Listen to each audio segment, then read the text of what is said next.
வாங்க குட்டீஸ், கதை ஒன்று கேட்கலாமா? ஒரு சமயத்தில் ஒரு கல் செதுக்கும் மனிதன் இருந்தான். அவன் தினமும் மலையில் கற்களை வெட்டி வீடு கட்டுபவர்களுக்கு விற்பான். அவன் கடினமாக உழைத்தாலும் மனம் திருப்தியாக இருக்கவில்லை. ஒரு நாள் அவன் ஒரு பணக்காரனை பார்த்தான். அவனிடம் அழகான ஆடை, நகை, வேலைக்காரர்கள் எல்லாமே இருந்தது. அவன் நினைத்தான், நான் பணக்காரனாக இருந்தால் எவ்வளவு நன்றாக இருக்கும். அதிசயமாக அவன் ஆசை உடனே நிஜமானது. அவன் பணக்காரனாக மாறினான். ஆனால் சில நாட்களுக்குப் பிறகு வெயில் அவனை வாட்டியது. அவன் சொன்னான், வெயில் என்னை விட வலிமையானது.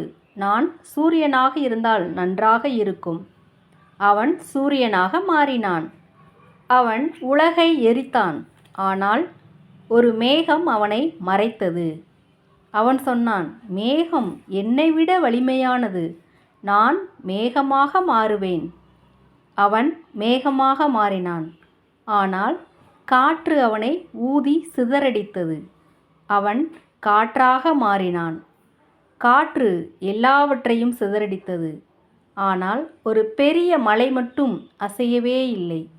அவன் சொன்னான், மலை போல வலிமையானவன் யாரும் இல்லை.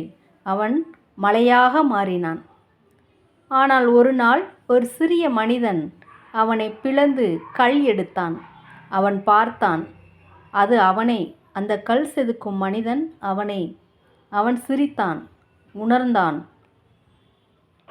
நான் ஏற்கனவே வலிமையானவன்தான். என் வாழ்க்கையே சிறந்ததுதான் என்று கூறினான். மற்றவராக விரும்புவதற்கு பதில் நம்மை நாமே அறிந்து திருப்தியாக இருத்தல்தான் உண்மையான மகிழ்ச்சி.